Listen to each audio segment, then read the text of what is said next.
தாங்டா martial arts association சார்பில் 3வது தாங்டா martial பள்ளி மாணவர்களுக்கான கராத்தே பயிற்சி முகாம் ரெட்டியார்பாளையம் பிரசிடென்சி மேல்நிலைப்பள்ளி வளாகத்தில் நடைபெற்றது. இதில் அரசு மற்றும் தனியார் பள்ளிகளைச் சேர்ந்த ஏராளமான கராத்தே இளம் வீரர்கள் கலந்து கொண்டு பயிற்சி பெற்றனர். இதில் வெற்றி பெற்ற கராத்தே வீரர்களுக்கு பரிசளிக்கும் விழா ரெட்டியார்பாளையம் பிரசிடென்சி பள்ளியில் நடைபெற்றது. இதில் தாங்டா அசோசியேஷன் பாண்டிச்சேரி தலைவர் கிறிஸ்துராஜ் சிறப்பு விருந்தினராக கலந்து கொண்டு கராத்தே வீரர்களுக்கு பரிசுகளை வழங்கினார்.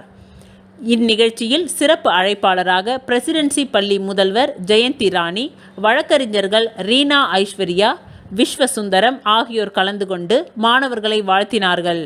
விழாவில் அசோசியேஷன் நிர்வாகிகள் டாக்டர் பாபா, சி.வி. பிருந்தா, ஆரோக்கியதாஸ், சந்தோஷ்குமார், ஏகாம்பரம் மற்றும் நிர்வாகிகள் அருள்ராஜ், சுரேஷ், செல்வராஜ் ஆகியோர் கலந்து கொண்டனர். இந்நிகழ்ச்சிக்கான ஏற்பாடுகளை தாங்டா ஆர்ட்ஸ் அசோசியேஷன் பொது செயலாளர் ஞானசேகரன் செய்திருந்தார்.